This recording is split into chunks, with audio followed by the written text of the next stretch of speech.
Hey guys and welcome back to Vivek and you are watching my YouTube channel. तो भाई चालू करते हैं, वापस आते हैं अपने टॉपिक पे। ठीक है, हाँ जी। तो ये सीरीज बन रही है कौन सी, प्रिंसिपल ऑफ मैक्रो इकोनॉमिक्स। किसके लिए, बीकॉम प्रोग्राम या फिर बीए प्रोग्राम वालों के लिए सीरीज बन रही है। जिसका बुक कौन सी है, जेनेरिक इलेक्टिव वाली जो आपकी बुक है ना, हाँ जी, उसके लिए सेमेस्टर 6 के लिए एप्लीकेबल है। तो अगर आपका सेमेस्टर कोई और सा है तो आप मत देखना, ठीक है। उनके अलग से सीरीज बना रखी होगी मैंने या फिर बनाऊंगा, ठीक है, तो आप वो देख सकते हो।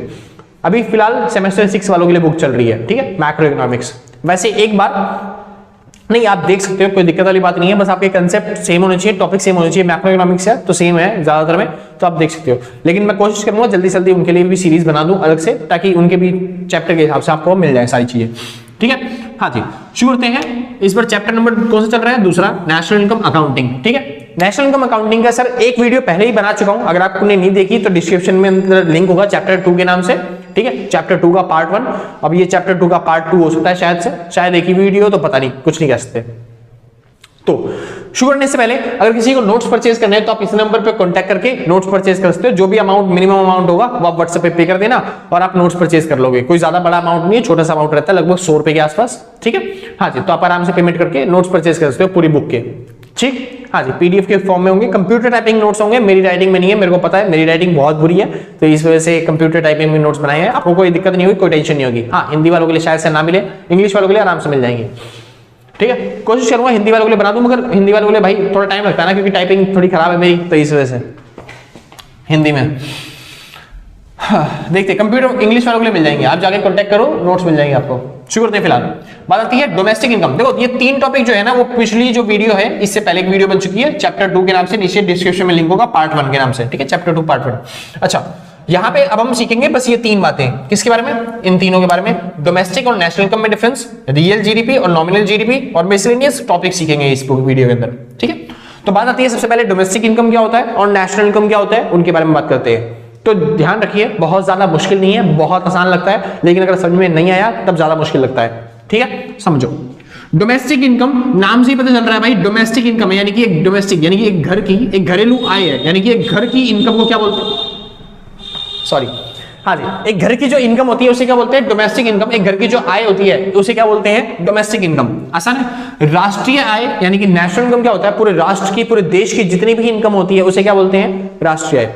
बस आपको याद क्या रखना है, समझिए, डोमेस्टिक इनकम क्या होता है, एक साल में एक कंट्री में, कंट्री भी नहीं, एक कंट्री की बाउंड्री में,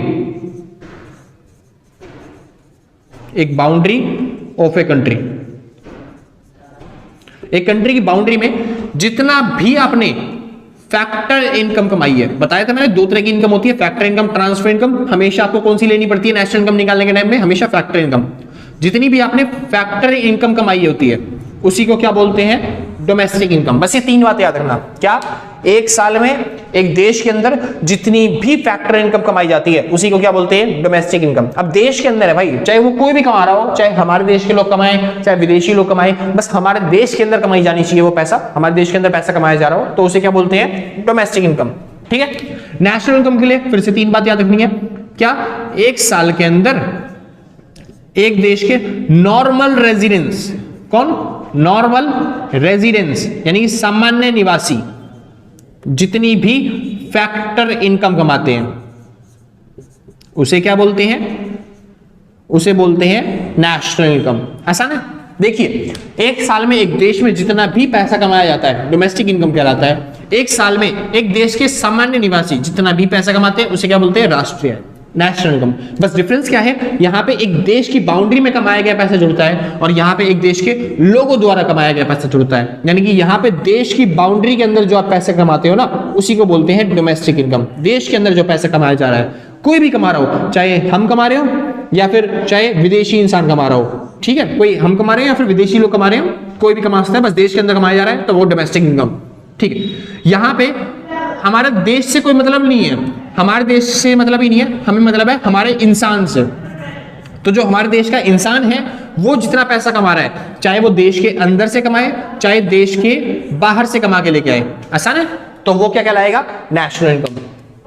समझिए दोबारा, डोमेस्टिक इनकम एक देश की बाउंड्री में कमाया गया पैसा, नेशनल इनकम क्या होता है, हमारे देश के लोगों द्वारा कमाया गया पैसा। मैं बता रहा हूं, ये बहुत आसान लगता है सुनने में कि मैंने भैया 2-3 बार बोल दिया, इसी को रिपीट कर दिया, आपको समझ में आ गया है एक ही बार में, लेकिन जब आपको मैं समझाने के लिए न्यूमेरिकल दूंगा ना, तब आप गलती कर दोगे, ठीक है। हाँ जी, तो बहुत आसान लगता है, अभी दूंगा न्यूमेरिकल तो आप करके दिखाना, ठीक है, बताते हैं अभी आपको। हाँ, कुछ ज्यादा ही होशियार बनते हैं ना, सोचते हैं हम क्या 3rd ईयर में आ गए हैं, यानी 6th सेमेस्टर में आ गया, इतना तो हमें आता ही है। देखते हैं भाई कितना आता है आपको। चालू करता हूँ, अभी थोड़ी देर में देता हूँ आपको न्यूमेरिकल, ठीक है। बहुत ज्यादा मुश्किल नहीं रहेगा, छोटा सा रहेगा न्यूमेरिकल, समझिए, इसी के ऊपर रहेगा बस। हाँ जी, तो डोमेस्टिक इनकम क्या होता है, एक देश की बाउंड्री के अंदर कमाएंगे पैसा। वो कह रहा है चैलेंज ऐसे दे रहे जैसे हम सामने बैठे हैं। हाँ जी, सामने नहीं, मेरे को पता है, ठीक है, आगे चलते हैं। तो डोमेस्टिक इनकम क्या होता है, एक देश की बाउंड्री में कमाया गया पैसा, और नेशनल इनकम क्या होता है, एक देश के लोगों द्वारा कमाया गया पैसा, चाहे वो देश के अंदर से कमाए, चाहे वो देश के बाहर से कमाए, वो मैटर नहीं करता, आसान है, बस एक लोगों द्वारा कमाया जाना चाहिए वो पैसा। तो फिलहाल बात करते हैं डोमेस्टिक इनकम क्या होते हैं। अच्छा, डेफिनेशन भी करवानी है क्या? अरे इसी को डेफिनेशन बना लोगे ना, इतने बड़े तो हो ही गए तुम, ठीक है, और बना ही देता हूं, चलो ठीक है। डोमेस्टिक इनकम क्या होता है, इट इज द टोटल बोल दो या फिर सम बोल दो, it is a sum of total factor income, it is a sum of total factor income, ठीक है। हाँ जी, earn in the boundary of a country, boundary of a country, उसके बाद during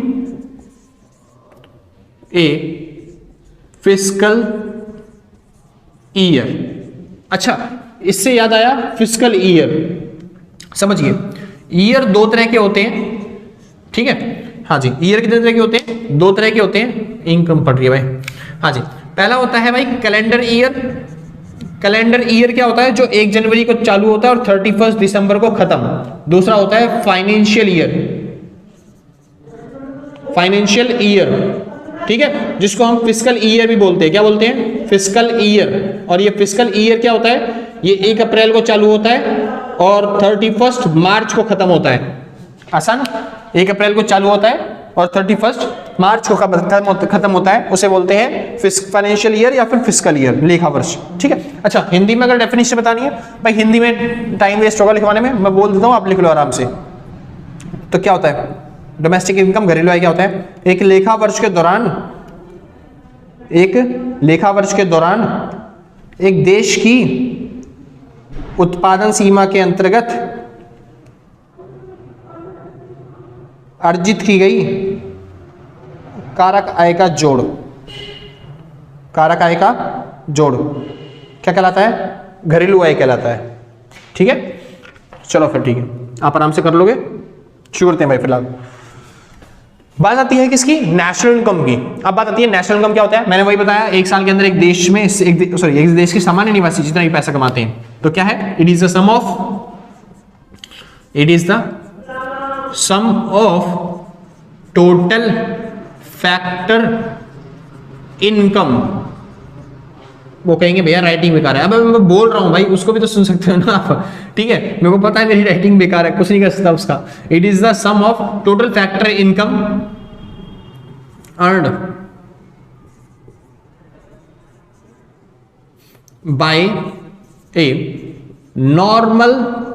bye normal residence, sorry by a नहीं आया, by normal residence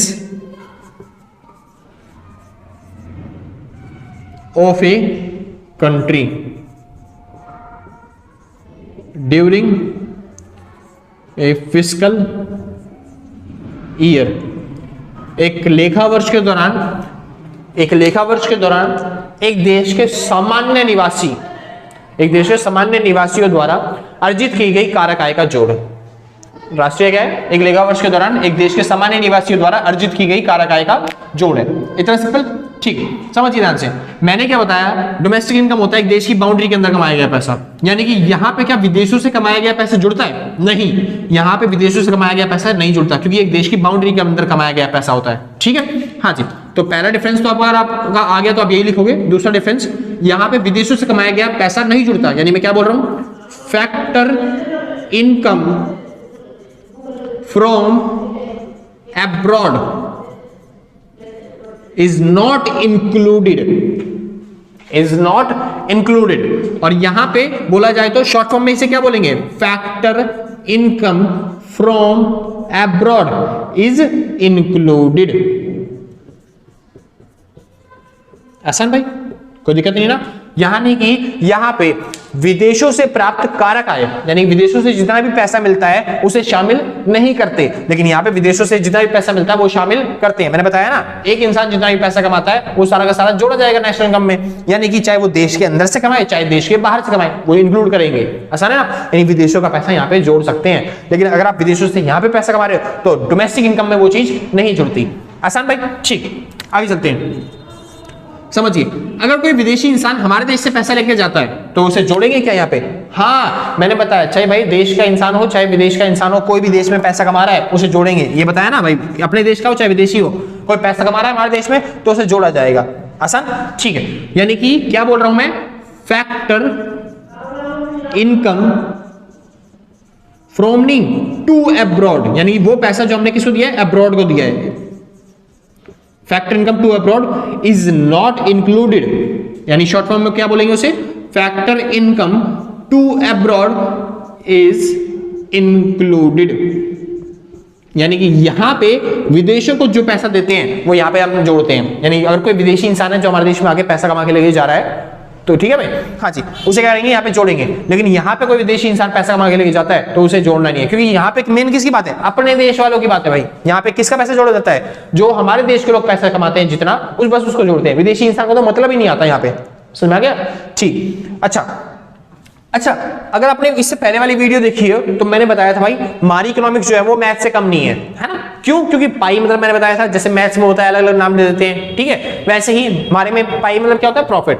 वैसे ही कुछ साइंस वाले बच्चे होते हैं वो सोचते हैं भाई इकोनॉमिक्स आर्ट्स तो कोई सब्जेक्ट ही नहीं होता भाई, आर्ट्स इससे बढ़िया तो फिजिक्स कर लो। सर बताता हूँ, जैसे आर्ट्स होते हैं ना, आर्ट्स में चीजों के अलग नाम, मतलब जैसे साइंस होती है, साइंस में चीजों के अलग नाम होते हैं, जैसे केमिस्ट्री में अलग अलग चीजों के अलग नाम, जैसे पानी का नाम H2O है ना, नमक का नाम NaCl, अलग नाम रखते हैं। वैसे ही हमारी जो इकोनॉमिक्स है ना, ये भी अलग अलग नाम रखती है।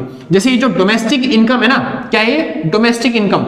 डोमेस्टिक इनकम को अब हम डोमेस्टिक इनकम नहीं बोलते, हम इसको शॉर्ट फॉर्म बोलते हैं NDP at FC। समझ में आया? हम इसे क्या बोलते हैं, NDP at FC। वैसे ही सेम इसी तरीके से यहाँ पे भी नेशनल इनकम को नेशनल इनकम नहीं बोलते, हम बोलते हैं NP at FC। NP at FC। अब बस भाई अभी के लिए आपको रटना पड़ेगा ये जो नाम है, बाद में आगे समझाऊंगा कि मतलब क्या है इसका। हाँ, लिखेंगे कैसे, इसको ऐसे लिखा जाता है, जैसे NDP at FC है तो NDP at FC। आसान है, ये FC छोटा होता है और बाकी ये तीनों क्या वर्ड क्या होते हैं, बड़े होते हैं, ठीक है। हाँ, अगर फुल फॉर्म बात करते हो तो भाई net domestic product at factor cost होते हैं, net national product at factor cost होता है, ठीक है। बाद में बताएंगे, चर्चा करेंगे, मैं बोलता नहीं हूँ उनकी बातों को, ठीक है, मैं बता दूंगा बाद में क्या होता है, बस आपको नाम याद रखना है क्या। देखो यहाँ पे N और FC फिक्स है, ऐसे यहाँ पे भी N और FC फिक्स है, आगे वाले पीछे वाले तो सेम ही है दोनों में, बस यहाँ पे क्या नाम है इसका, डोमेस्टिक इनकम, इसका नेशनल इनकम। और मैंने इससे पहले वाले टॉपिक में आपको सिखाया था सर्कुलर फ्लो ऑफ इनकम, जब आपने पढ़ा हुआ तो मैंने बताया था दुनिया में जितना भी प्रोडक्शन होता है उतनी ही हम इनकम कमाते हैं, और जितनी इनकम कमाते हैं उतना ही क्या करते हैं हम, एक्सपेंडिचर, और उतने से ही क्या होता है, प्रोडक्शन। तो मैंने बोला था अगर 1000 से प्रोडक्शन हुआ तो 1000 से इनकम बनेगी, और 1000 से क्या होगा, एक्सपेंडिचर, यानी तीनों क्या होते हैं, बराबर। तो इनकम, एक्सपेंडिचर और प्रोडक्शन बराबर होता है, यानी मैं इनकम को प्रोडक्शन बोल सकता हूँ, इनकम को मैं एक्सपेंडिचर बोल सकता हूँ, प्रोडक्शन को मैं इनकम बोल सकता हूँ, प्रोडक्शन को मैं एक्सपेंडिचर बोल सकता हूँ, एक्सपेंडिचर को मैं प्रोडक्शन और इनकम दोनों बोल सकता हूँ। आसान है, ठीक है। यानी कि ये जो डोमेस्टिक इनकम है, मैं बोल सकता हूँ इसको डोमेस्टिक प्रोडक्ट।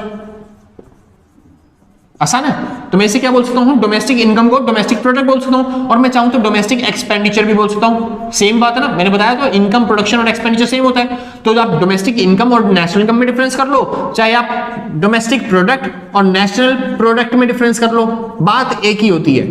आसान है, नेशनल इनकम, नेशनल मतलब भाई national income, national product, national expenditure same बात है।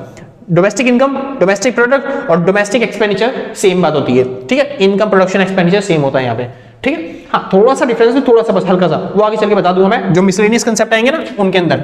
अभी फिलहाल इतना समझ लो, ये तीनों चीजें क्या होती हैं, सेम होती हैं। तो भैया ने एक डिफरेंस करवा के टाइम पे मैंने एक डिफरेंस करवाया, क्या, डोमेस्टिक इनकम और नेशनल इनकम।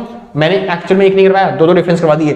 मैंने डोमेस्टिक प्रोडक्ट और नेशनल प्रोडक्ट में भी डिफरेंस करवा दिया। तो अगर आपको डोमेस्टिक प्रोडक्ट और नेशनल प्रोडक्ट के बीच में डिफरेंस लिखना का पड़ गया, क्या करें, थोड़ा एकदम, हाँ जी, अगर आपको लिखना पड़ गया डोमेस्टिक प्रोडक्ट और नेशनल प्रोडक्ट के बीच में डिफरेंस, तो आप ये वाला डिफरेंस आराम से वहां पे लिख सकते हो, सेम बात पड़ेगी, कोई दिक्कत नहीं आएगी वहां पे, ठीक है ना। हाँ जी, और इसी वजह से डोमेस्टिक प्रोडक्ट किसको बोलते हैं, डोमेस्टिक इनकम को ही, इसी वजह से यहाँ पे लिखा हुआ है डोमेस्टिक प्रोडक्ट, डीपी मतलब डोमेस्टिक प्रोडक्ट। ऐसे ही नेशनल प्रोडक्ट लिखा हुआ है ना, यानी यहाँ पे क्या लिखा हुआ है, नेशनल प्रोडक्ट। एनपी मतलब क्या होता है, नेशनल प्रोडक्ट। आसान, समझ में आ गया ना, बहुत अच्छी बात, ठीक है। अच्छा, मैंने आपको बोला था एक क्वेश्चन दूंगा छोटा सा, समझिए ध्यान से। मेरे को लगता है आपको डोमेस्टिक प्रोडक्ट और नेशनल प्रोडक्ट समझ में आ गया होगा अभी तक, समझो, ठीक है। क्वेश्चन क्या है, मान लो ये मेरा देश, ये क्या है, मेरा देश, आसान है, मेरा घर है एक्चुअली, मान लो कि मेरा देश ही घर है, आसान है, मेरा घर ही मेरा क्या है, देश है। अगर कोई मेरे घर से बाहर जा रहा है पैसे कमाने के लिए, मतलब ये मान लो विदेश में जा रहा है, आसान। अगर मेरे कोई घर के अंदर पैसे कमा रहा है, मतलब वो अपने देश के अंदर पैसे कमा रहा है, इतना समझ में गया। अगर कोई इंसान मेरे देश से, घर से बाहर जा रहा है पैसे कमाने के लिए, मान लो विदेश में गया, ठीक है, विदेशों से पैसे कमा के ला रहा है, तो समझिए हमारे घर में है 5 मेंबर, पापा, मम्मी, भाई, बहन और मैं। कितने मेंबर हैं, 5, पापा, मम्मी, भाई, बहन और ये मैं, ठीक। मेरे पापा जो है ना, हम दिल्ली में रहते हैं फिलहाल, ये कौन सा एरिया है, दिल्ली, ये मान लो यही देश है हमारा, पूरा देश कौन सा हमारा, यही हमारा घर, हमारा देश है, बाहर कोई जा रहा है तो विदेश, ठीक। मेरे पापा ना हरियाणा में जाते हैं, कहाँ पे जाते हैं, हरियाणा। मेरे पापा कहाँ पे जाते हैं, हरियाणा में, और काम करते हैं, कहीं पे जॉब करते हैं और कमाते हैं 10,000 रुपए पर मंथ, ठीक है।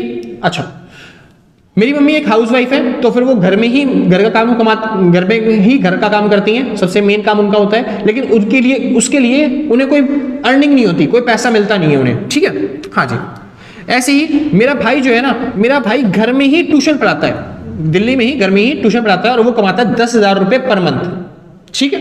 अच्छा, ये कि मेरी बहन है, मेरी बहन अभी पढ़ाई कर रही है, स्टडीज कर रही है, इस वजह से अभी उसकी कोई अर्निंग नहीं होती, ठीक है। और ये मैं हूं, मैं बाहर जाता हूं हरियाणा जैसे एरिया में, और क्या बोलते हैं यूपी जैसे एरिया में, और वहां पे जाके मैं क्या करता हूं, ट्यूशन पढ़ाता हूं। एक्चुअल में ट्यूशन वहां पे नहीं है, दिल्ली में ही है, मगर बताने एग्जाम्पल के तौर पे समझा रहा हूं बस, ठीक है। हाँ जी, तो मैं हरियाणा में जाता हूं और ट्यूशन पढ़ाता हूं, ठीक है। अब समझिए, आपको पता है हमारी ना एक मौसी भी है, क्या है, मौसी, और मौसी का ना थोड़ा सा एक लड़का है जो थोड़ा सा बिगड़ेल सा है, क्या है, घर पे बात नहीं मानता, लड़ाई झगड़ा करता है। तो मौसी ने सोचा हमारे घर के सारे लोग तो संस्कारी हैं, वो कमाने में लगे हैं, पढ़ाई पे ध्यान दे रहे हैं, तो उन्होंने सोचा कि ना अपने बच्चे को मैं यहाँ पे भेज देती हूँ, ताकि वो इनके साथ रह के कुछ ना कुछ सीख लेगा। तो हमारे घर पे अब 5 लोग नहीं रहते, मेरी मौसी का एक लड़का भी रहता है, आसान है, ये मान लो विदेशी इंसान, हाँ जी, तो वो हमारे देश में ही रहता है, हमारे घर में रहता है, सीखता है। अब भाई घर से बाहर तो उसे भेज नहीं सकते काम करने के लिए, क्योंकि वो हमारे घर का तो मेंबर है नहीं, तो उसे घर में बैठा के हम सिखाते हैं और करवाते हैं उससे थोड़े बहुत काम भी करके, जैसे कि झाड़ू हो गया, पोछा हो गया, ये सब काम हम उससे भी करवा लेते हैं कई बार, और जिसके बदले में हम उसे देते हैं 10,000 रुपए पर मंथ सैलरी। अब जब उसे देंगे वो तो खा जाएगा, उड़ा जाएगा, इस वजह से उसकी सैलरी कौन ले लेती है, उसकी मम्मी, यानी हमारी मौसी ले जाती है उसकी सैलरी, आसान, 10,000 रुपए पर मंथ। अब समझिए, इतना आपको समझ में आ गया, कोई दिक्कत तो नहीं ना किसी में, कोई डाउट, कुछ समझ में आया आपको, हाँ जी, ठीक है। तो ये बंदा क्या है, 10,000 रुपए कमाता है, मेरा मौसी का जो लड़का है, मेरी मौसी का लड़का, वो 10,000 रुपए कमाता है, और किसको देता है, वो अपनी मम्मी को दे देता है वापस ले जाके, ठीक है। अच्छा, बस अब आपको छोटा सा टॉपिक बताना है, आपको क्या करना है, आपको बताना है हमारे देश की डोमेस्टिक इनकम क्या होगी और हमारे देश की नेशनल इनकम क्या होगी, आसान है। डोमेस्टिक इनकम आपको, नेशनल इनकम दोनों बता दिया मैंने। डोमेस्टिक इनकम मतलब होता है एक देश की बाउंड्री में कमाया गया पैसा, नेशनल इनकम होता है हमारे देश के लोगों द्वारा कमाया गया पैसा। तो आपको बस ये कैलकुलेट बताना है कितनी होगी। अगर आपने बता दिया तो नीचे कमेंट में कर देना, कमेंट डाउन कि भाई डोमेस्टिक इनकम इतनी और नेशनल इनकम इतनी, मैं चेक करके उसको लाइक कर दूंगा अगर सही आंसर होगा तो। वैसे आंसर बता दूंगा थोड़ी देर में, फिलहाल एक टॉपिक और समझाना था, वो टॉपिक समझा देते हैं। वो कौन सा था मैं भूल गया, हाँ जी, एक फॉर्मूला था, समझिए। इससे पहले वाली वीडियो में हमने बोला था नेशनल इनकम निकालने के लिए आपको 2 फॉर्मूले मैं सिखा रहा हूं। मैंने 2 फॉर्मूले सिखाए थे, एक तो मैंने सिखाया था डेप्थ का फॉर्मूला और एक मैंने सिखाया था वो ग्रॉस और नेट वाला फॉर्मूला, ठीक है। इस बार चालू करते हैं भाई, बात आती है नया फॉर्मूला, ताजा ताजा गरम गरम हैंडसम सा सुंदर सा। एक बार देख लो जगह है या नहीं है, चलो भाई बहुत जगह है, कर लेते हैं, ठीक है। समझिए, अब फॉर्मूला आता है डीपी और एनपी, ठीक है भाई। थोड़ा सा छोटा कर देता हूँ इसे ताकि दिक्कत ना हो। ये मैं 10,000 रुपये बाहर कमाता हूँ और ये मेरी मौसी का लड़का जो पैसे कमा के बाहर ले जाता है, ठीक है। हाँ जी, बात आता है डोमेस्टिक प्रोडक्ट और नेशनल प्रोडक्ट। इसको बोलते हैं क्या, डोमेस्टिक प्रोडक्ट, और इसे क्या बोलते हैं, नेशनल प्रोडक्ट, राष्ट्रीय उत्पाद, ठीक है। डोमेस्टिक प्रोडक्ट और नेशनल प्रोडक्ट। अब समझिए डोमेस्टिक प्रोडक्ट क्या होता है, एक देश के अंदर कमाया गया पैसा, आसान है। और ये नेशनल प्रोडक्ट क्या होता है, हमारे देश के लोगों द्वारा कमाया गया पैसा, समझ में आ गया, ठीक है। अब मेन बात क्या है समझो, मान लो मैंने अपने देश में 100 रुपए कमाए, कितने रुपए कमाए, 100 रुपए। अब उसमें क्या विदेशों से कमाया गया पैसा जुड़ता है, डोमेस्टिक प्रोडक्ट में नहीं जुड़ता। नेशनल प्रोडक्ट में विदेशों से कमाया गया पैसा जुड़ता है, हाँ जी जुड़ता है। यानी कि अगर हमें डोमेस्टिक प्रोडक्ट से नेशनल प्रोडक्ट पे जाना हो तो एक देश में जितना भी पैसा कमाया उसके साथ साथ हमें क्या जोड़ना पड़ेगा, जो पैसा हमने कहां से कमाया, विदेशों से। यानी हमको क्या जोड़ना पड़ेगा, net factor income from abroad, यानी NFIA जोड़ना पड़ेगा। और अगर उल्टा वापस आना हो तो हमें क्या करना पड़ेगा, माइनस करना पड़ेगा NFIA, यानी विदेशों का पैसा। ये NFIA क्या है, विदेशों का पैसा। तो अगर हम डोमेस्टिक प्रोडक्ट निकाल चुके हैं, मतलब हम एक देश का पैसा निकाल चुके हैं, आसान, एक देश के पैसे से हमें जाना है नेशनल प्रोडक्ट पे, तो क्या करना पड़ेगा, विदेशों का पैसा भी जोड़ना पड़ेगा, समझ आया। जैसे मैंने देश में कमाए 100 रुपए और विदेशों से कमाए कितने रुपए, 25 रुपए।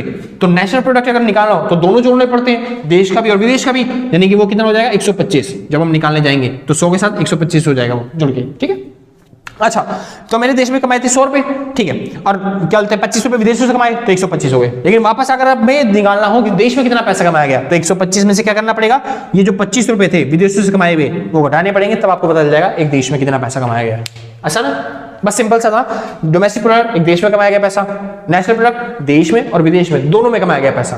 तो डोमेस्टिक प्रोडक्ट से नेशनल प्रोडक्ट पे जाना है तो विदेशों का पैसा भी जोड़ दो, और अगर वापस आना है तो उल्टा माइनस कर दो, आसान है। अच्छा भैया, तो ये बन गया आपका फॉर्मूला नंबर तीसरा। मैंने बताया 10 फॉर्मूले सिखाऊंगा बस, ठीक है, बस 10 फॉर्मूले सीखेंगे। तो तीसरा हो गया, चौथा फॉर्मूला सीख लेते हैं फटाफट से। चौथा, ये जो भैया ने सिखाया है NFIA, ये होता क्या है और ये निकलता कैसे है, सुनिए, कई बच्चों को निकालना नहीं आता।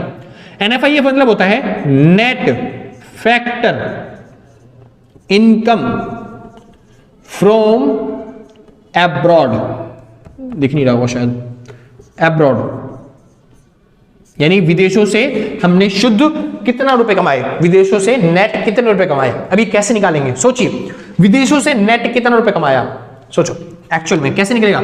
मान लो मैंने विदेशों से कमाए 100 रुपए, लेकिन विदेशी इंसान भी हमारे देश से कमा के लेके जाएंगे ना भाई, मैं रोक तो नहीं सकता। तो वो आए थे मेरे विदेश से, 50 रुपए तो वो कमा के ले गए वापस।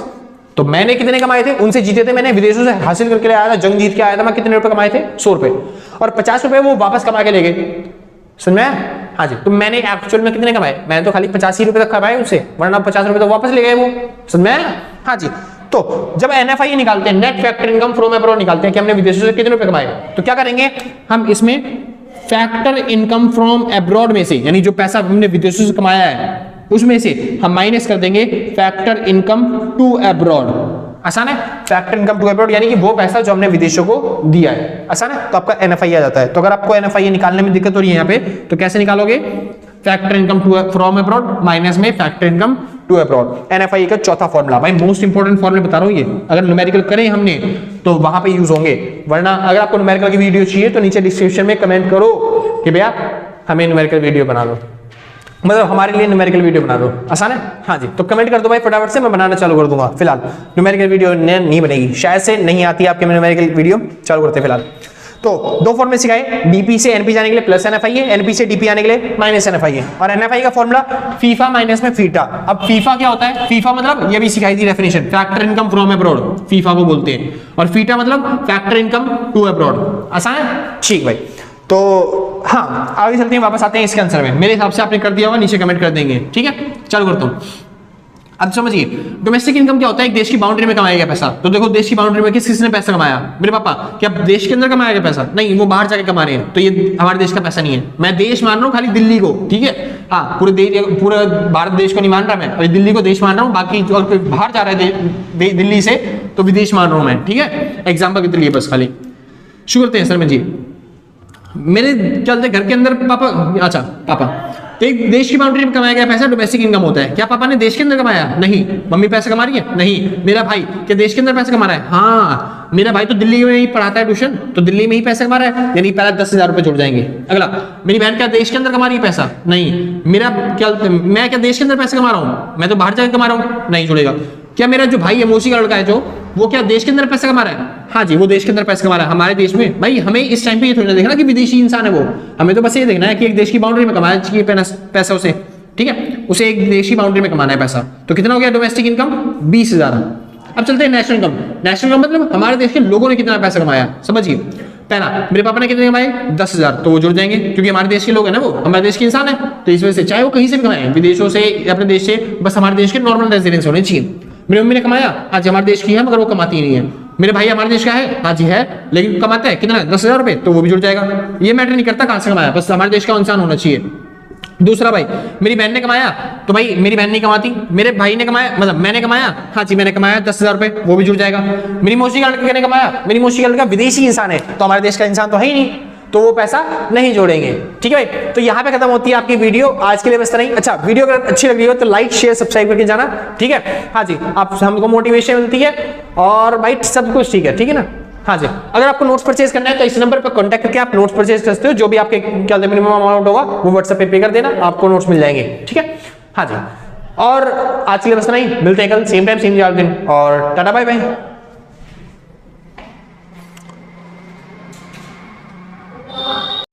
हाँ भाई, तो शुरू थे फटाफट से आते हैं अपने टॉपिक पे, ठीक है। इस बार वीडियो बन रही है किसके लिए, रियल जीडीपी और नॉमिनल जीडीपी के लिए, ठीक है। हाँ जी, तो आपने आराम से कर लिया होगा टॉपिक, और बढ़िया, ठीक।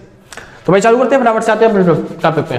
तो समझिए, तीन तो मैं पहले करवा चुका था, पार्ट 1 में हो चुकी है, ठीक है। डोमेस्टिक इनकम आपने अभी भी सीखा है, डोमेस्टिक इनकम और नेशनल इनकम में डिफरेंस जो भी होता है, ठीक है। डोमेस्टिक इनकम के साथ ही मैंने डोमेस्टिक प्रोडक्ट और नेशनल प्रोडक्ट में डिफरेंस भी सिखा दिया, ठीक है। बात आती है रियल जीडीपी और नॉमिनल जीडीपी क्या होता है। देखो, जीडीपी मैंने आपको बता दिया हुआ, अभी नहीं बताया शायद, हाँ। तो जीडीपी वही है भाई, बस आगे ग्रॉस लिखा हुआ है, जी मतलब ग्रॉस, डीपी मतलब क्या होता है, डोमेस्टिक प्रोडक्ट। अभी सीख क्या है ना, डोमेस्टिक प्रोडक्ट और नेशनल प्रोडक्ट, हाँ जी वही वाला है डोमेस्टिक प्रोडक्ट, तो उसी को बोलते हैं जीडीपी। तो जीडीपी बोला जाता है एक देश की बाउंड्री में जो भी पैसा कमाया जाता है उसी को क्या बोलते हैं, डोमेस्टिक प्रोडक्ट, और उसी को क्या बोलते हैं, जीडीपी। आसान है, एक देश की बाउंड्री में एक साल में जितना भी पैसा कमाया उसी को क्या बोलते हैं, जीडीपी। वही तीन चीजें भाई, एक साल में एक देश में एक देश की बाउंड्री के अंदर कमाया गया पैसा क्या कहलाता है, जीडीपी कहलाता है, ठीक है। तो शुरू करते हैं। जीडीपी जो होती है वो दो तरह की होती है। जीडीपी कितने तरह की होती है, दो तरह की। अब समझिए, जब भी हम कंपैरिजन करते हैं ना किसी देश का किसी दूसरे देश के साथ कंपैरिजन करना हो, तो वहां पे हमें क्या निकालना पड़ता है, जीडीपी। और जीडीपी अगर हम निकाल लेंगे तो कंपैरिजन थोड़ा आसान हो जाता है। जीडीपी एक अच्छा मेजर होता है कंपैरिजन करने के लिए। तो जीडीपी दो तरह की जीडीपी आती है। क्यों? क्योंकि हमारे यहाँ पे ना जो ईयर है, ईयर मतलब साल, साल मतलब वर्ष, जो वर्ष है वो दो तरह के होते हैं, ठीक है। पहले जो वर्ष है, एक तो होता है पुराना ईयर, क्या बोलते हैं उसे, ओल्ड ईयर, और जो अभी चल रहा है वो कौन सा होता है, न्यू ईयर। आसान। फॉर एग्जाम्पल के हिसाब से नया मैं किसको बोल रहा हूं, अभी चल रहा है जैसे कि 2023, ठीक है, तो ये हो गया न्यू ईयर। अच्छा, जो पुराना है वो है कौन सा, 2022, 2021, 2020, 2019, 2000, ये सब जो पुराने साल हैं इनको बोलते हैं ओल्ड ईयर। आसान, ठीक। अच्छा, इकोनॉमिक्स की भाषा में इन्हें ओल्ड ईयर नहीं बोलते, इन्हें बोलता जाता है बेस ईयर। क्या बोलते हैं, बेस ईयर। तो अगर आपने पुराने सालों में कभी जीडीपी निकाली हो तो उस जीडीपी को बोला जाता है रियल जीडीपी, यानी कि क्या बोलते हैं उसे, रियल जीडीपी। तो पुराने साल में अगर आपने कोई जीडीपी निकाल रखी है तो वो क्या कहलाएगी, रियल जीडीपी। उस टाइम पे वो नॉमिनल होगी, इस टाइम पे क्या बन जाएगी, वो रियल जीडीपी। नए साल में अगर आपने अभी अभी जो करंट प्राइस चल रहे हैं उनके हिसाब से अगर आप जीडीपी निकालते हो, किसके हिसाब से, न्यू प्राइस के हिसाब से, नए प्राइसेस के हिसाब से अगर आप जीडीपी निकालते हो तो उसे क्या बोलते हैं, उसे बोलते हैं नॉमिनल जीडीपी। आसान है, नॉमिनल जीडीपी मतलब मौद्रिक जीडीपी, मौद्रिक जीडीपी, ठीक है। हाँ जी, तो जीडीपी दो तरीके से निकलती है। पहले तो बेस प्राइस के हिसाब से, बेस ईयर के हिसाब से, ठीक है। दूसरा निकलता है ब्रेस, पहले ब्रेस प्राइस के हिसाब से, दूसरा न्यू प्राइस के हिसाब से। तो जो बेस प्राइस होता है वो क्या होता है, बेस ईयर में जो प्राइस होता है, यानी पुराने सालों में जो प्राइस होता है उसे बोलते हैं बेस प्राइस, और जो करंट ईयर का जो प्राइस होता है उसे क्या बोलते हैं, न्यू प्राइस। जो भी करंट ईयर का प्राइस होता है उसे क्या बोलते हैं, न्यू प्राइस। इतना समझ में आ गया, कोई दिक्कत नहीं ना। हाँ जी, तो बस छोटी सी बात है, जो नॉमिनल जीडीपी और रियल जीडीपी में वो डिफरेंस बोल सकता है, क्या बोल सकता है, नॉमिनल जीडीपी और रियल जीडीपी में डिफरेंस। तो वो क्या होगा डिफरेंस, समझिए। पहला डिफरेंस, जो रियल जीडीपी होती है ये निकलती है बेस प्राइस के हिसाब से, किसके हिसाब से, बेस प्राइस के हिसाब से। और ये निकलती है नॉमिनल जीडीपी करंट प्राइस के हिसाब से, जो करंट में प्राइस चल रहा हो उस प्राइस के हिसाब से। आसान है, ठीक। दूसरा डिफरेंस, यहां पे जितना भी डाटा है वो लिया जाता है बेस ईयर के हिसाब से, यानी पुराने सालों के हिसाब से, और यहां पे जितना भी डाटा है वो क्या लिया जाता है, करंट ईयर के हिसाब से, यानी इस साल के हिसाब से जो भी चल रहा है। भैया कुछ समझ में नहीं आया, कुछ पल्ले नहीं बैठा, कि क्या बताना चाह रहे हो आप। बेसिक वाली बात मैं मानता हूं आपको कुछ भी समझ नहीं आया, तो समझो बेसिकली क्या बता रहा हूं मैं। अगर आप इस साल कोई जीडीपी निकालते हो कि भैया इस साल हमने जीडीपी निकाली, तो इस साल जो जीडीपी आपने निकाली, फॉर एग्जांपल के तौर पे जीडीपी मतलब क्या होता है, एक देश में जितना भी पैसा कमाया जा रहा है, समझो। मैंने मान लो 10 पिज्जा ऑर्डर करे। कितने पिज्जा ऑर्डर करे? 10। एक पिज्जा का प्राइस था 200 रुपए। कितना प्राइस था? 200 रुपए। ठीक है, ये क्वांटिटी है और ये क्या है? प्राइस। तो मेरा टोटल खर्चा कितने का हो गया? मेरा खर्चा हो गया 2000 रुपए का। तो किसी की इनकम बनी है और जीडीपी कितनी कहलाएगी? ये 2000, क्योंकि मैंने अभी करंट प्राइस पे। लेकिन यही पिज्जा अगर मैं पिछले साल 10 ही पिज्जा ऑर्डर करता, तो उस टाइम पे क्या पिज्जा का रेट 200 रुपए था? नहीं, उस टाइम पे पिज्जा का रेट था 100 रुपए। तो उस टाइम पे मेरा जो खर्चा आता, वो मेरा खर्चा कितना आता? 1000 रुपए का।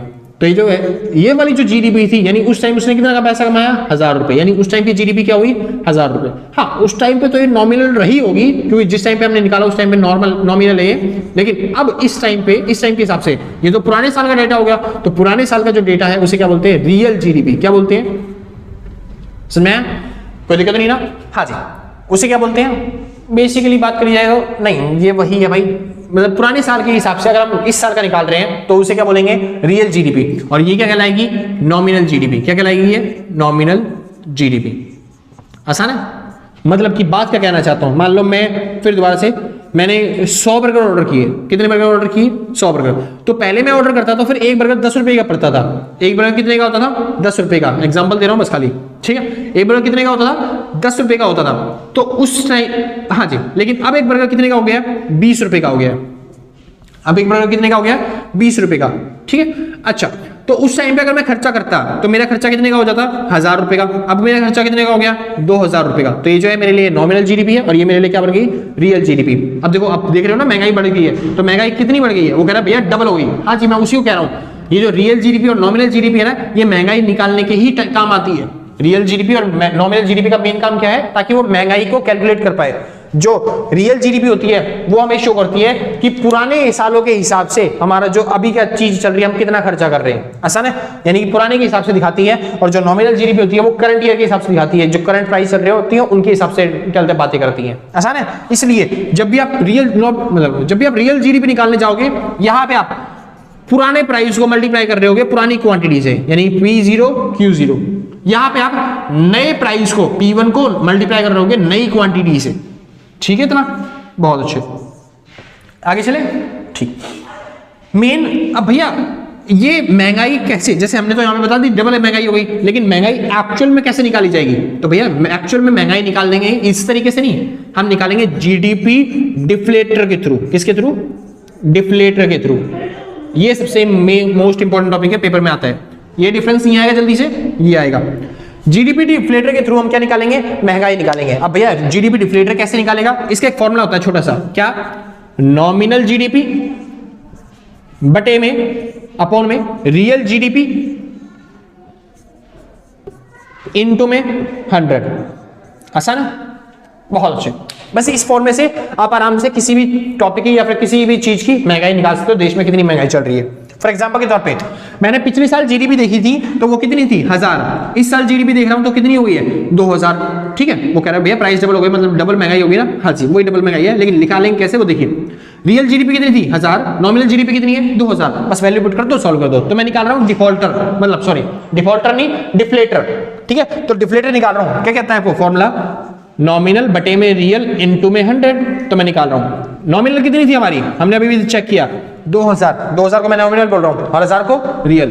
तो 1000 वाली क्या हो गई? रियल इनटू में 100। 2 0 से 2 0 कट गई और 1 0 से 1 0 कट गया, यानी कितना आ गया? 200। 200 मतलब पता है क्या? ये हमेशा डिफ्लेटर निकालता है परसेंटेज में, यानी कि जो महंगाई है, जो प्राइसेस हैं वो दुगने हो चुके हैं, डबल हो चुके हैं। 200%। 100% मतलब जितना प्राइस था उतना ही है, समझ में आया? 50% मतलब प्राइस जो है वो 50% हो गए, आधे हो गए। 200% मतलब प्राइस जो है वो डबल हो गए, दुगने हो गए। 100 का डबल हो गए, 200 पे। आसान है? परसेंटेज 100 होती है ना, अगर कोई चीज 200 गई तो फिर मतलब वो क्या हो गई? डबल हो गई। तो ये क्या दिखा रहा है कि डिफ्लेटर कितना है, यानी महंगाई कितनी है? 200%। 200% मतलब दुगनी महंगाई चल रही है। समझ में आ गया इतना? आसान है ना? डिफ्लेटर का बस ये छोटा सा काम है, सिंपल। अच्छा यहीं पे आपसे पूछ लेगा रियल जीडीपी निकालो, नॉमिनल जीडीपी निकालो, इसी तरीके से। फॉर एग्जांपल के तौर पे आपको 2 क्वेश्चन देता हूं आपके होमवर्क के लिए, आप आराम से कर लेना, यही वाला फॉर्मूला लगाना है और आप कर लोगे आराम से, ठीक है। हाँ जी, मैंने आपको दे दिया डिफ्लेटर जो कि था 50, ठीक है। रियल जीडीपी आपको दे रखी है, रियल जीडीपी कितनी है, रियल जीडीपी 300, और मैं कह रहा हूं निकालिए फटाफट से नॉमिनल जीडीपी। इस क्वेश्चन में क्या निकालना है आपको, नॉमिनल जीडीपी। अगर आपका आंसर आ गया तो नीचे कमेंट करके बता देना भैया ये आंसर है। मैं अगर लाइक कर दे रहा हूं मतलब आपका आंसर सही है, अगर मैंने कुछ उल्टा सीधा बोल दिया उस पर कि भाई ये वाला आंसर नहीं है ये वाला आंसर है, तो मतलब समझ जाना है हाँ जी वो गलत हो गया आपका आंसर, ठीक है। बता दूंगा जो भी आपका आंसर होगा। उसके बाद दूसरा क्वेश्चन, रियल जीडीपी आपको दे रखी है, सॉरी नॉमिनल जीडीपी दे रखी है आपको कितनी, 400 रुपए, और आपको डिफ्लेटर दे रखा है 125%, ठीक है। और आपसे कह रहा है रियल जीडीपी निकाल के दिखाओ, यहाँ पे आसान, कोई दिक्कत नहीं। वो कह रहा है भैया नॉमिनल जीडीपी और रियल जीडीपी का फॉर्मूला तो सिखा दो। भैया फॉर्मूला ना आप इसी में पुट कर दो ना, तब भी आपका आंसर आ जाएगा। अगर आप कह ही रहे हो तो मैं फॉर्मूला भी सिखा देता हूं। हाँ जी, तो कि रियल जीडीपी का फॉर्मूला क्या होगा समझिए, ये चौथा पॉइंट है डिफरेंस के तौर पे, ठीक है। हाँ जी, इसी से आप फॉर्मूला बना सकते हो जो भी अभी वहां पे बनाया। तो फॉर्मूला क्या था ये वाला, ये फॉर्मूला था डी बराबर नॉमिनल बटे में रियल इनटू में 100, यही था, ठीक है। हम क्या निकालने जा रहे हैं, रियल जीडीपी। तो रियल जीडीपी यहाँ पे क्या हो रहा है, डिवाइड, इधर आके क्या हो जाएगा, मल्टीप्लाई, ठीक है। और ये डी यहाँ पे क्या हो रहा है, मल्टीप्लाई, उधर जाके क्या हो जाएगा, डिवाइड। यानी कि रियल जीडीपी का फॉर्मूला क्या बन गया, रियल जीडीपी का फॉर्मूला है नॉमिनल जीडीपी बटे में डिफ्लेटर इनटू में 100। तो ये चौथा डिफरेंस हो गया। रियल जीडीपी कैसे निकलेगी, नॉमिनल बटे में डिफ्लेटर इनटू में 100। अच्छा यहाँ पे चलते हैं, यहाँ पे हमें क्या निकालनी है, नॉमिनल जीडीपी। तो नॉमिनल जीडीपी मतलब ये वाली वैल्यू निकालनी है, तो सबको इधर ले आओ। ये आर यहाँ पे क्या है, डिवाइड, इधर क्या हो जाएगा, मल्टीप्लाई, 100 यहाँ पे क्या है, मल्टीप्लाई, इधर क्या हो जाएगा, डिवाइड। आसान है। तो नॉमिनल जीडीपी का ये फॉर्मूला बन गया क्या, नॉमिनल जीडीपी बराबर आर मल्टीप्लाई में डिफ्लेटर इनटू अपॉन में 100। आसान है। तो ये नॉमिनल जीडीपी का चौथा पॉइंट। आसान भाई। हाँ जी, तो मैंने आपको 4 डिफरेंस सिखा दिए रियल जीडीपी और नॉमिनल जीडीपी में, आप आराम से कर सकते हो, कोई दिक्कत तो नहीं ना भाई। हाँ जी। अच्छा कोई बच्चे पूछेंगे भैया बेस्ट कौन सा है, आप महंगाई किस तरीके से बेस्ट निकाल सकते हैं। तो भाई रियल जीडीपी मेरे को ज्यादा अच्छा मेथड लगता है। पांचवा मेथड क्या है, रियल जीडीपी मेरे को ज्यादा बेटर मेथड लगता है। अगर आपको क्या निकालना हो, अगर आपको कैलकुलेट करना हो कि महंगाई चल रही है या फिर नहीं चल रही, इन्फ्लेशन या डिफ्लेशन कैलकुलेट करना हो।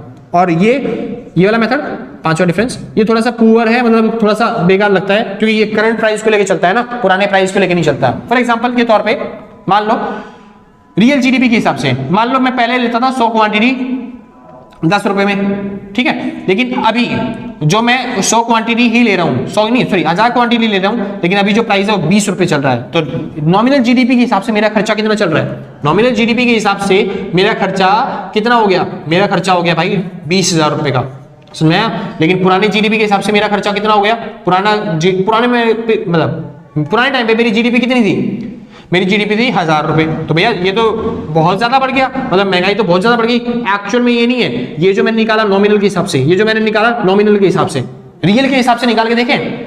रियल जीडीपी कहती है पुराना ही प्राइस लेना है आपको, क्या लेना है आपको, पुराना ही प्राइस। अगर मैं पुरानी ही प्राइस लेता हूं तो 1000 क्वांटिटी इंटू में पुराना प्राइस कितना था 10, तो रियल जीडीपी मेरी कितनी आती, मेरी आती 10,000। तो महंगाई कितनी हो रखी है अभी फिलहाल 10,000 हुई है, 1000 से कितनी हुई है बस 10,000, क्योंकि मैंने क्वांटिटी बढ़ा रखी है ना भाई। तो ये रियल जीडीपी कह रही है, तो रियल जीडीपी ये शो करती है और नॉमिनल जीडीपी बस ये शो करती है। बस छोटा सा टॉपिक था। मेन जो डिफरेंस आएगा या तो न्यूमेरिकल्स आएंगे या फिर आपका रियल जीडीपी और नॉमिनल जीडीपी में डिफरेंस का आएगा, तो आप दोनों ही कर दोगे आराम से मेरे हिसाब से, ठीक है। हाँ जी, तो यहाँ पे खत्म होता है ये वाला टॉपिक, यहाँ पे खत्म होता है ये वाला टॉपिक। अगर आपको वीडियो अच्छी लग रही है तो भाई चैनल को सब्सक्राइब कर देना, वीडियो को लाइक कर देना, शेयर कर देना अपने दोस्तों के साथ, ठीक है। हाँ जी, और क्या बोलते हैं, जिसने पहले से सब्सक्राइब कर रखा है, सच बता रहा हूँ भाई साहब, दिल से, कलेजों से, गुर्दों से, फेफड़ों से, शरीर के क्या कर सकते हैं भाई, सॉरी, ठीक है। हाँ ठीक, तो हाँ जिसने पहले से सब्सक्राइब कर रखा है उसके लिए भाई सच बता रहा हूँ, दिल से, कलेजे से, गुर्दों से, फेफड़ों से, शरीर के अंदर से थैंक यू है। लेकिन अगर आपने नहीं किया तो कोई नहीं, आराम से कर दिया बाद में, कोई दिक्कत नहीं है, कोई आवाज नहीं आ रही, ठीक है भाई। हाँ जी, तो मिलते हैं आपकी अगली वीडियो के साथ, अगली क्लिप के साथ, ठीक है भाई। हाँ जी, कुछ मिसलेनियस कंसेप्ट रह गए, मिसलेनियस टॉपिक रह गए, वो सॉल्व करते हैं और फिर उसके बाद चलते हैं आगे, मतलब खत्म करते हैं वाला टॉपिक, ठीक है, बढ़िया। हाँ भाई, तो शुरू करते हैं, आते हैं अपने अगले टॉपिक पे, जिसका नाम आता है क्या, मिसलेनियस टॉपिक। तो इसके अंदर बस आपको 5 टॉपिक सीखने और आपका टॉपिक खत्म, ठीक है। 4 टॉपिक तो बस आपके फॉर्मूले हैं छोटे छोटे जो आप सीख लोगे आराम से, ठीक है। तो भाई शुरू करते हैं, कंपोनेंट्स ऑफ एक्सपेंडिचर। तो इस बार हमें सीखना है क्या कंपोनेंट्स क्या होते हैं एक्सपेंडिचर के। एक्सपेंडिचर कंपोनेंट्स मतलब देश में जितना भी खर्चा होता है उतनी ही इनकम बनती है और उतनी ही क्या बनती है हमारी डोमेस्टिक इनकम। और मैंने बताया था डोमेस्टिक इनकम जितनी भी होती है उसको मैं बोल सकता हूं क्या डोमेस्टिक प्रोडक्ट। हाँ जी, तो वही मैंने लिखा हुआ है जीडीपी, जीडीपी मतलब ग्रॉस डोमेस्टिक प्रोडक्ट। आसान है। तो ग्रॉस डोमेस्टिक प्रोडक्ट कैसे निकलता है, एक देश में जितना भी खर्चा किया जाता है उसी को क्या बोलते थे हमारी जीडीपी। और मैंने बताया था सर जितना भी खर्चा होता है उतना ही प्रोडक्शन होता है, उतना ही क्या होता है इनकम होता है। तो मैं चाहे तो एक्सपेंडिचर क्या बोलता हूं इनकम, वाई मतलब मैंने बताया था ना वाई मतलब क्या होता है इनकम, ठीक है। तो वाई को ही क्या बोलूंगा मैं कि यही हमारी क्या है जीडीपी, सिंपल है। अब जितना भी पैसा मैं कमाता हूं इसके कितने काम किए जा सकते हैं, यानी जितना भी पैसा मैं कमाता हूं इसके कितने काम होते हैं वो सीखना है। समझिए जितना भी पैसा मैं कमाता हूं उनको खर्चा भी करूंगा, खर्चे कहां पे किए जा सकते हैं वो चीज सीखनी है, बस खर्चे कहां पे किए जा सकते हैं बस वो सीखनी है, ठीक है। हाँ जी, तो पूरे देश में खर्चे कितनी जगह पे हो सकते हैं, सुनिए देश में खर्चे कितनी जगह पे होते हैं वो जानने से पहले आपको पता होना चाहिए देश कितना होता है, यानी आपको पता होना चाहिए किसके बारे में, इकोनॉमी के बारे में। आपको मैंने बताया था इकोनॉमी 3 तरह की होती है, कौन कौन सी, 2 सेक्टर, 3 सेक्टर और 4 सेक्टर। तो इस वजह से जो हमारे खर्चे भी हैं, जो हमारे एक्सपेंडिचर भी हैं, वो भी कितने तरह के हैं, वो 3 तरह के हैं। 2 सेक्टर इकोनॉमी के हिसाब से अलग, 3 सेक्टर के हिसाब से अलग और 4 सेक्टर के हिसाब से अलग, ठीक है। तो अभी बात करता हूं मैं केवल 2 सेक्टर की, ठीक है। तो 2 सेक्टर में अगर मैंने जितनी भी इनकम कमाई, 2 सेक्टर में मैं जो भी इनकम कमाता हूं उसको कहां पे खर्च करता हूं। सोचिए 2 सेक्टर में होता क्या है, एक हाउस होल्ड और दूसरा फर्म। अगर आपको ये नहीं समझ में आ रहा भाई कि इकोनॉमी 3 सेक्टर की मतलब इकोनॉमी के टाइप्स कितने होते हैं, 2 सेक्टर, 3 सेक्टर, 4 सेक्टर, तो मैंने इससे पहले एक पार्ट बना रखा है, समझ में आया। यूनिट 2 का फर्स्ट पार्ट डिस्क्रिप्शन में आपको लिंक मिल जाएगा, तो आप वहां पे जाके देख सकते हो, आपको सारा समझ में आ जाएगा टॉपिक पूरा, ठीक है। हाँ जी, तो शुरू करते हैं। 2 सेक्टर में कितने सेक्टर होते हैं, 2 सेक्टर होते हैं। पहला सेक्टर कौन सा होता है, हाउस होल्ड, दूसरा फर्म। हाउस होल्ड का मेन काम क्या होता है, खाना और मजे करना, यानी कि इसका मेन काम क्या होता है, कंजम्पशन करना। तो हाउस होल्ड का मेन काम है कंजम्पशन, यानी कि मैं जितना भी पैसा कमाऊंगा तो पहला खर्चा किस पे होगा, हाउस होल्ड पे, और हाउस होल्ड क्या करेगा उस पे, कंजम्पशन। आसान है, ठीक। यानी कि पहली चीज क्या करी जाती है, कंजम्पशन। दूसरा काम, फर्म का काम क्या होता है, मेन फर्म का काम होता है माल बनाना और उसे बेचना, जिसके लिए उसे किसकी जरूरत होती है, इन्वेस्टमेंट की। किसकी, इन्वेस्टमेंट की। यानी फर्म क्या काम करती है, इन्वेस्टमेंट करने का काम करती है। आसान है। तो 2 सेक्टर में अगर बात करी जाए तो जीडीपी कैसे निकालेंगे, इस फॉर्मूले से, y = C+I से। आसान है, ये कब का फॉर्मूला है, 2 सेक्टर का।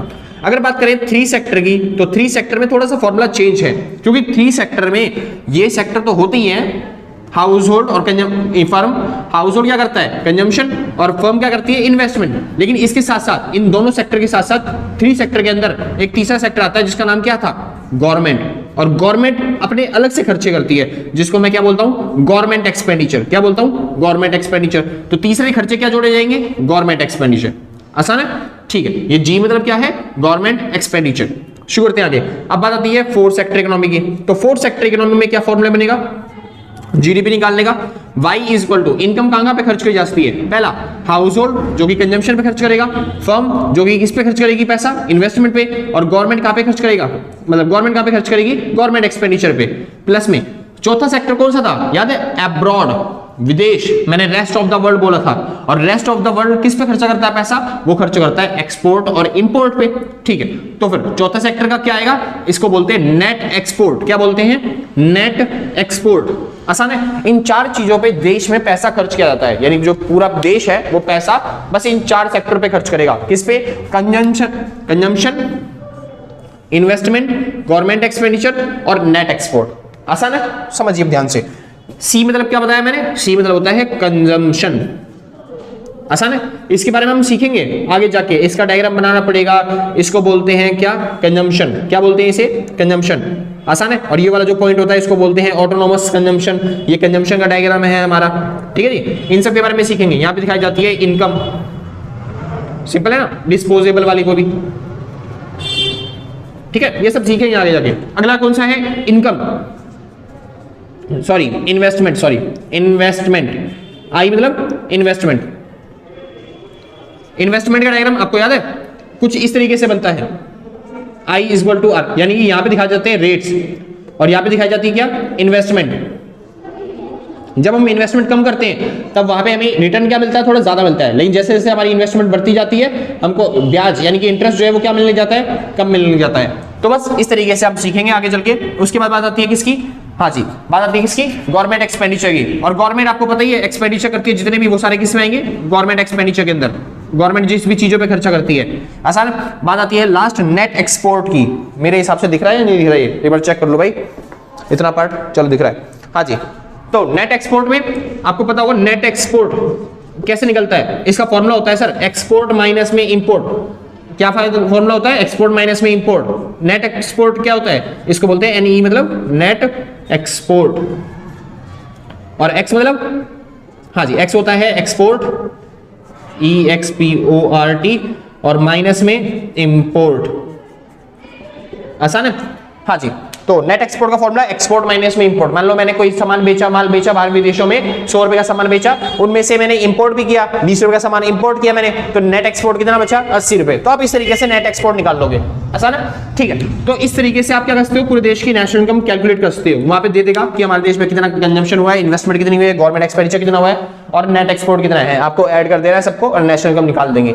भाई अगर आप चाहते हो न्यूमेरिकल की वीडियो बनाओ, मेरे हिसाब से भाई न्यूमेरिकल नहीं आएगा आपके एग्जाम में, और आ भी गया तो फिर आप आराम से स्किप कर सकते हो। तो थोड़ी जो थ्योरी है ना वो बहुत है, ठीक है, तो आप थ्योरी के हिसाब से नंबर ले सकते हो आराम से। अगर आपको चाहते हो कि आपको न्यूमेरिकल की वीडियो चाहिए तो नीचे कमेंट करके बता देना कि भैया न्यूमेरिकल की वीडियो बना दो, हम बना देंगे, ठीक है जी। हाँ जी, फिलहाल बाकी आपके लिए कुछ फॉर्मुले हैं छोटे छोटे, आप चाहो तो आराम से कवर अप कर सकते हो। भाई 4 फॉर्मुले मैंने बता रखे हैं, ये इंपॉर्टेंट तब रहेंगे जब आप न्यूमेरिकल कर रहे हो। अभी मेरे हिसाब से शायद न्यूमेरिकल नहीं आते आपके एग्जाम में, तो न्यूमेरिकल नहीं आते तो भाई उसके लिए इंपॉर्टेंट नहीं है, ठीक है, क्योंकि मैंने 2 पेपर चेक किए उसमें न्यूमेरिकल नहीं थे भाई। मैंने 2 पेपर चेक किए उसमें न्यूमेरिकल नहीं थे, बाकी और पेपर चेक करूंगा धीरे धीरे ढूंढ के, भाई बहुत मुश्किल से मिलते हैं क्योंकि आपके प्रीवियस ईयर के पेपर, तो बाकी पेपर चेक करूंगा उसमें देखूंगा न्यूमेरिकल आते हैं तो फिर करवाऊंगा, वरना ठीक है चलता है सब कुछ, ठीक है। हाँ जी, फॉर्मूले बस याद कर लो आपको समझने के लिए कि क्या है ये, नेट नेशनल प्रोडक्ट, एनएनपी।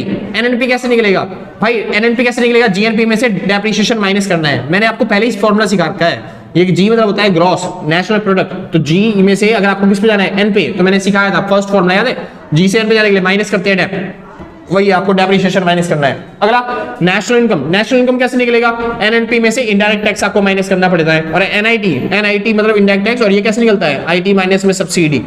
बस फॉर्मूले ये 4 फॉर्मूले बस आपको याद रखने, काम आपका चल जाएगा। पर्सनल इनकम क्या होती है, पर्सनल इनकम का ये पूरा फॉर्मूला है भाई। नेशनल इनकम में डिविडेंड, गवर्नमेंट ट्रांसफर की जोड़ेंगे, पर्सनल इनडायरेक्ट टैक्स जोड़ेंगे, मतलब पर्सनल इंटरेस्ट जोड़ेंगे, कॉर्पोरेट प्रॉफिट माइनस करेंगे, सोशल इंश्योरेंस कॉर्पोरेशन माइनस करेंगे, नॉट इंटरेस्ट माइनस कर देंगे, आपका हो जाएगा। मतलब आपको फॉर्मूले याद करने हैं, बस फॉर्मूले याद करने से आपका काम चल जाएगा, ठीक है। हाँ जी, बाकी कुछ ज्यादा इंपॉर्टेंट है नहीं इसके अंदर, और ये छोटी छोटी चीजों में से क्वेश्चन मुश्किल से आएगा, जितना आपने पहले कर लिया ना भाई उसमें से आएगा। तो यहाँ पे खत्म होता है भाई, शोर ज्यादा हो रहा है वो मैं मानता हूँ क्योंकि छुट्टी हुई है स्कूल की अभी भी, तो फटाफट से खत्म करते हैं भाई। ये पूरा आप आराम से कर लोगे भाई। लास्ट क्या है, पर्सनल डिस्पोजेबल इनकम, यानी कि डीआईजी से बोलते हैं, और वो कैसे निकलेगा, जो पर्सनल इनकम थी ना ऊपर निकाली थी उसमें से पर्सनल टैक्स माइनस करना है, और नॉन टैक्स पेमेंट जो होती है वो माइनस कर देनी है, तो आपका आ जाएगा क्या, पर्सनल डिस्पोजेबल इनकम। बस ये 4 फॉर्मूले हैं, आपके पूरा चैप्टर जो है यूनिट 2 है वो खत्म हो चुकी है, ठीक है भाई। हाँ जी, तो होप आपका अच्छा चल रही होगी पढ़ाई, ठीक है। तो आज के लिए बस नहीं, मिलते हैं कल सेम टाइम सेम जगह आगे दिन। और हाँ एक चीज और, मेन चीज मेरे लिए मेन है, अगर किसी को नोट्स परचेज करने हैं तो आप इस नंबर पर कॉन्टैक्ट करके नोट्स परचेज कर सकते हो। नंबर है 8059639586। आसान है, कंप्यूटर टाइपिंग में आपको नोट्स मिल जाएंगे। व्हाट्सअप करना भाई, कॉल मत करना, ज्यादा आसान रहता है, ठीक है, चैट करना। तो आज के लिए बस नहीं, मिलते हैं कल सेम टाइम सेम जगह दिन, और टाटा बाय बाय। वेट सुनिए भाई, अगर आप YouTube के अलावा कहीं और आपसे मिलना चाहते हो तो भाई डिस्क्रिप्शन के अंदर आपको Instagram का लिंक दे रखा होगा, आप वहां पे जाके कॉन्टैक्ट कर सकते हैं। तो आज के लिए बस नहीं, मिलते हैं कल सेम टाइम सेम जगह दिन, और टाटा बाय बाय।